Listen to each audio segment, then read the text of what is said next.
Welcome to Books and Beyond with That Guy Jay. I am, of course, That Guy Jay, and let's jump right into our watch of the day.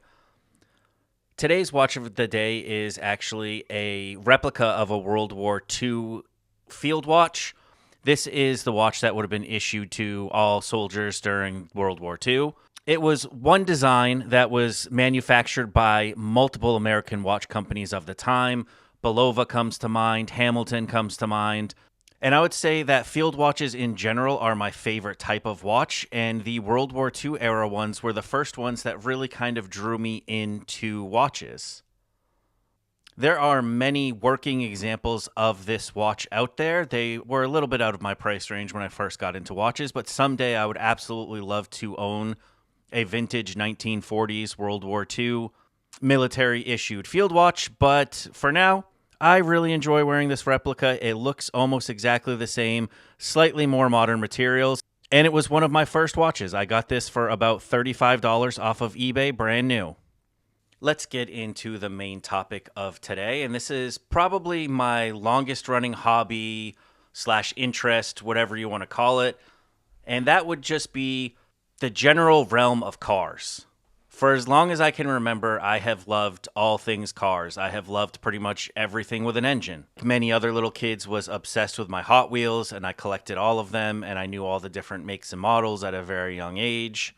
I would say my first love for cars was muscle cars. I think that anything from the mid-60s to the early 70s was probably the coolest thing ever. My dream car for a long time was a 1970 Chevelle SS with a 454 big block. If you know, you know. And I consumed anything cars as a kid. I watched Hot Rod TV. I watched Automotive Racing. I read magazines back when magazines were a thing. As I grew up, I started to get into off-roading a little bit. I am from a small town. It's an island, actually, so I was lucky enough to grow up driving on beaches where four-wheel drive was necessary. Lots of dirt roads. Me and my friends in high school, once we had our licenses, our favorite thing was when it rained so we could go find giant mud holes to go mudding, finding the biggest hills on dirt roads we could try and climb in our very basic SUVs and trucks. And I went through my first couple vehicles. My first was a 1991 GMC Jimmy, which was a great starter car. I had that for about a year when I was 16. And then I got into what I really wanted back then, which was a pickup truck. I had a 1992 Chevy Silverado, extended cab, flare side, very cool for the times. This was in the early 2000s. I got that truck in 2002, I believe. Kind of dating myself here, but that's okay. Had a lot of fun with that truck and with trucks in general with my friends in my hometown. But once I left the island and headed to college at 18 years old, I was introduced to a whole new world when it came to cars and the car scene. I had always been a big V8 guy. I wanted trucks with V8s. I liked muscle cars with V8s. V8s were the coolest thing to me. And then I got to college and I got into the tuner car scene. That would be a lot of imported cars with smaller engines, mainly 4 cylinders, turbochargers, whole different ball game. And it kind of really shifted my tastes for a long time. After that, I have still always loved and appreciated muscle cars. I would still take a 70 Chevelle SS if I had the opportunity, but I got very interested in the newer technology of the 4 cylinders and how turbos worked and how to get bigger power out of such small platforms, and really grabbed my attention. I pretty quickly got rid of the truck when I was in college, and I got a car that was still practical because I was going to school in New Hampshire, so I needed something capable of driving in the snow, and I got a used Audi A4. It was a 1995 and a half, and nowadays that sounds very weird, but back then Audi would do things like that. They would upgrade the model in the middle of a model year. The only difference was tiny minor cosmetic things. The door handles and the mirror changed on the passenger side. But anyway, that was a 4-cylinder car. It had a 1.8 turbo engine. For anyone who has been in the Volkswagen car scene, it's the same engine that was in VWs of that era. And I quickly caught the modification bug, and this would be the first time that I would do any real engine work myself.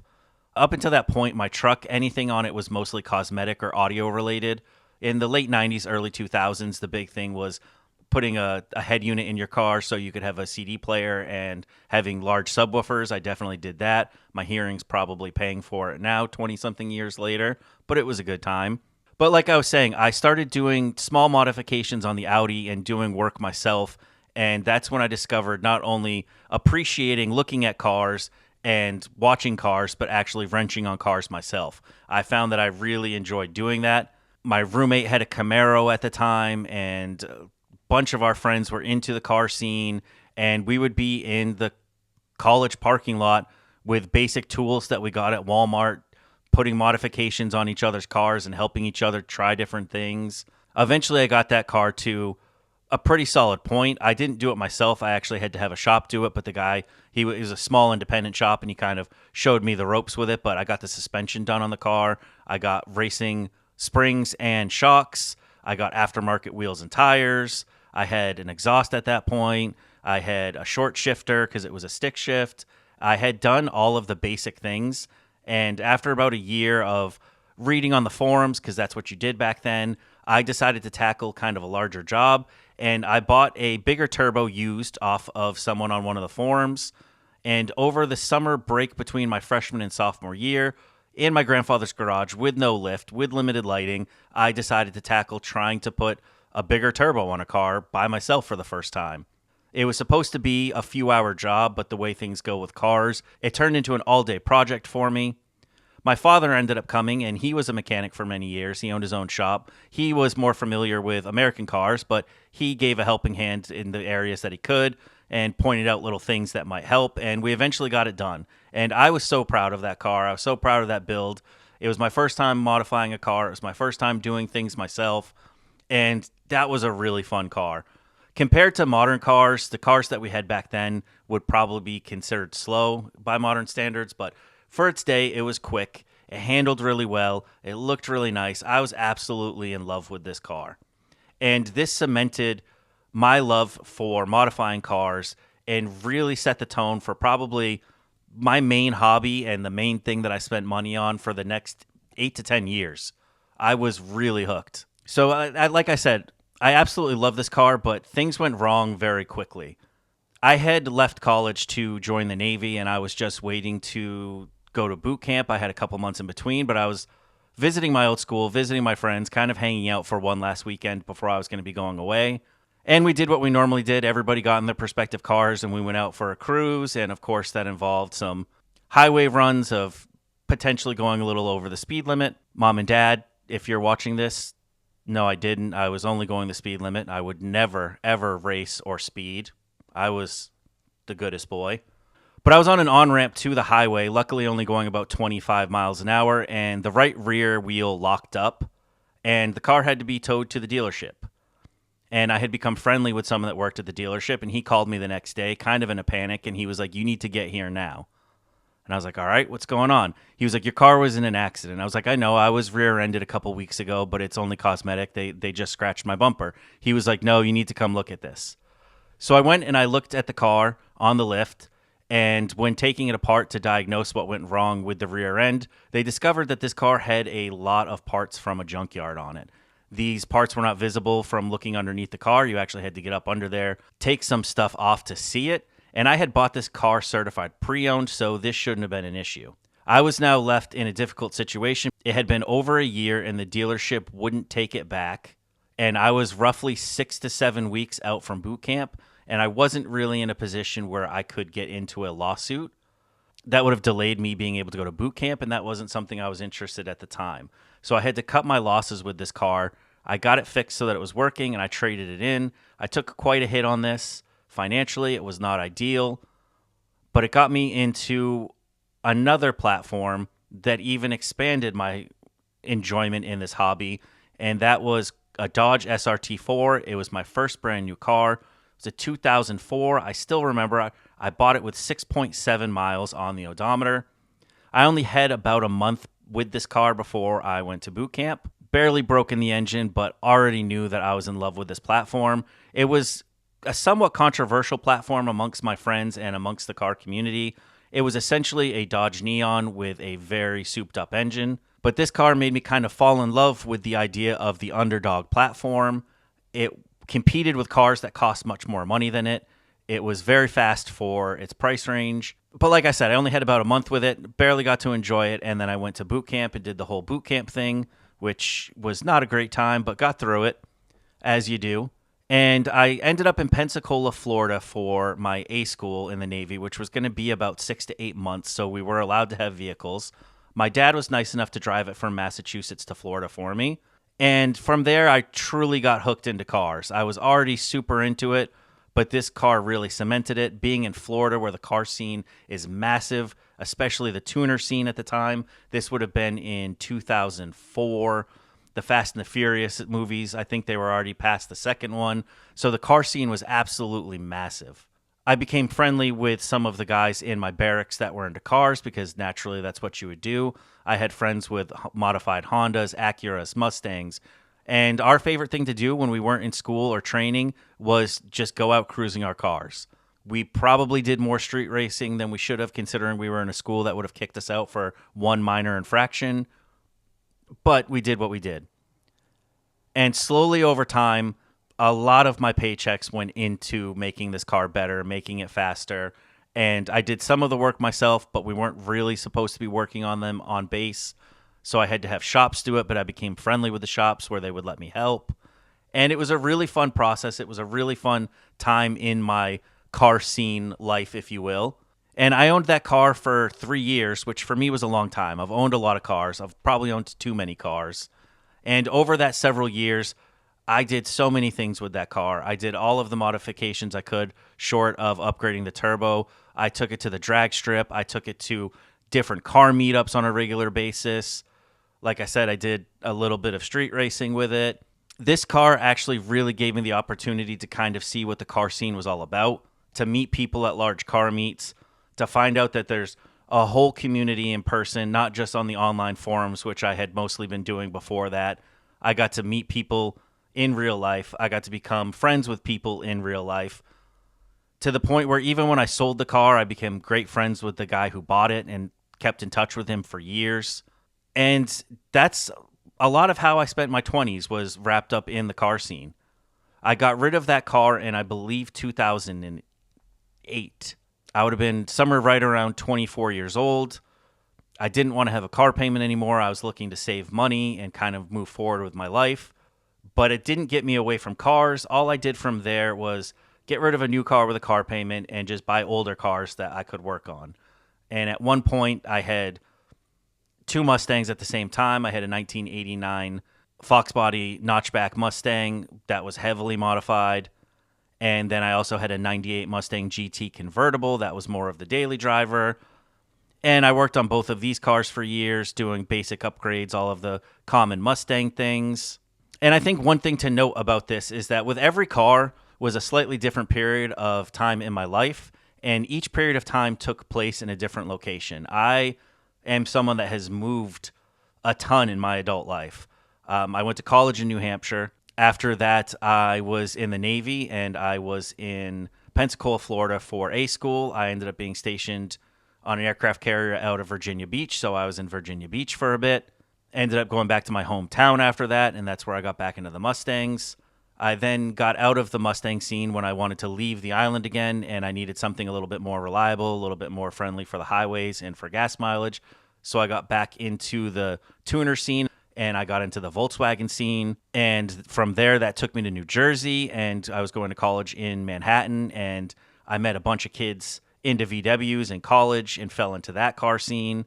And like I've touched on in multiple episodes of the podcast by now, it all comes back to community. And the car scene, regardless of what kind of car you're into, there's obviously a lot of competition. There's obviously a lot of shit talking between American muscle car guys versus Honda guys, or, you know, people that love Japanese cars.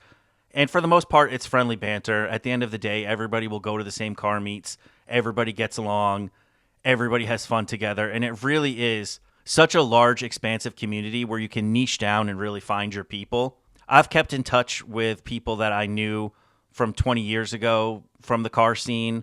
We don't talk nearly as often as we used to because as I've gotten older, I've had to get away from having cool cars. Have a teenage daughter now, so for the last several cars, I have had, very responsible father sedans and crossover SUVs. Despite all of that, cars still remain one of my biggest interests. I may not have the ability to wrench on my own car anymore or go to the drag strip with my own car, but I still watch automotive racing. I still read about cars endlessly. I still look at and name every car that passes me on the highway that I think is cool, and whoever is in the passenger seat is unfortunate enough to have to listen to it and have me roll down the window when something cool goes by so I can hear the engine. I still consume a ton of content around cars. Some of my favorite YouTube channels are automotive related. And even not having the cool cars anymore, I still feel like I'm connected to the community in some ways. My taste has certainly shifted over the years. I don't think that I would want a mid to late 90s, what I would consider a race car with no AC, stripped interior, super loud, purpose built only to go fast. I don't think I would want that anymore unless it was a weekend car. That's by no means where I'm at 40 years old. There's tons of cool family-friendly vehicles that are on my wish list for someday, and I hope to have another cool car someday. But that's also something that I kind of wanted to touch on in this video. I just wanted to give a little bit of my opinion about where I think cars are heading. There's a lot of talk and a lot of hype around electric cars. A lot of electric cars can outperform traditional internal combustion engines in terms of acceleration and performance. Where do I land on that? How do I think that's going to affect the car community? And in my opinion, I don't think that electric cars are going to take over anytime soon. There's a lot of reasons for this. They don't have the range. We don't have the battery technology yet. We certainly don't have the infrastructure to have enough charging stations to maintain millions of people on the highways every day. I think that there's cooler alternatives. I think that some of the supercars out there have shown us that a lot can be done with hybrid systems in terms of both performance and everyday applications. But it does make me wonder a little bit what the future of the car community is going to look like. For as long as there have been cars, if you even go back to the grease days in the 1950s with greasers and the first hot rods, it's always been about tinkering, and engines have always lent themselves to be tinkered with. You've always been able to grab a wrench and back in the day grab a manual and figure things out for yourself. Cars have been moving away from that for the last couple decades. There's a lot more electronic components involved. There's a lot of stuff that goes above just the everyday weekend warrior backyard mechanic. And I have to wonder if that's going to, in a way, kill the car community. I don't think it will, but I do think that it's going to have a massive shift on the car scene. I think that tinkering is going to become less about wrenches and more about laptops and coding and figuring out how to tweak an electric car's performance that way. I don't know if the manufacturers are going to allow that, but people seem to always find a way. For a great example, Chevy came out with the C8 Corvette a couple years ago, and you can't really tune with their stock ECU, but people have found all these interesting workarounds to be able to add twin turbos and add superchargers and do all these crazy modifications. In the car scene, it always seems to be that if there's a will, they'll find a way. People find a way to get past the stock ECUs and the stock limitations to do what they want to do. And I wonder if that's going to be capable. I wonder if electric cars in the future are going to be capable of having that done to them. I kind of hope so. I think in general, over the last 15 years, cars have become a bit more boring. Crossovers kind of killed the car market, in my opinion. Everything is vaguely egg-shaped now. No matter what brand you go to, they look pretty similar. They have pretty similar colors that they come with. And although technology has improved and cars are faster than they've ever been, I feel like there's less and less cool cars every year. There's certainly less and less stick shift cars. That's pretty much a dying breed at this point. But I do hope that future teenagers will have the opportunity to have some cars around still that they can tinker with. I think that it's an amazing hobby. I think that it teaches you a lot of great skills. I think it opens the door to some amazing friendships, something very cool to have in common with other people. And like I said, to very much niche down and shrink your circle to the exact people that are your people, that are into your niche type of car, the things that you like to modify. And I really hope that the electric car doesn't kill that. Like I said, I don't think that the electric car is going to take over anytime soon. I know that there's a lot of legislation trying to push for it by 2035, but I just don't think we're going to be in a position for that to be viable. So I hope that we can stick around with at least hybrid cars. Hybrid cars started very boring. A lot of people, when they hear hybrid, probably think of the Toyota Prius, which is one of the most boring commuter cars you could ever imagine. They certainly serve a purpose, and I'm glad they exist. But I think what's really done a lot for hybrid cars has been some of the supercar and hypercars and what they've shown is capable. Things like Ferrari coming out with the LaFerrari, which is a gas and electric car with nearly 1,000 horsepower with unbelievable performance. Chevy with the C8 Corvette has even come out with a hybrid. Just about every top sports car has some version of a hybrid. They make insane power.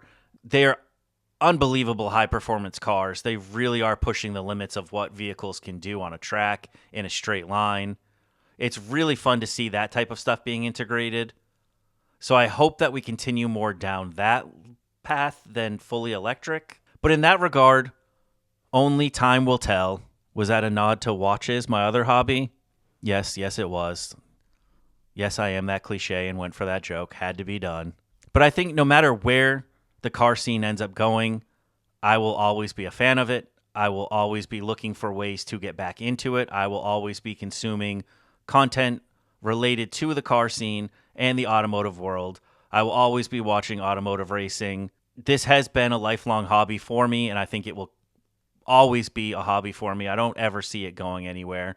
But that's a little bit about my journey through the automotive world. I would love to hear in the comments if there's any other gearheads out there. What kind of cars are you into? What got you into cars? Let's continue this conversation in the comment section. And as always, if you could like and share, it would mean the world to me. But thanks again for spending a little bit of time with me this week. I will be back next week for another episode of Books and Beyond with That Guy Jay. See you then.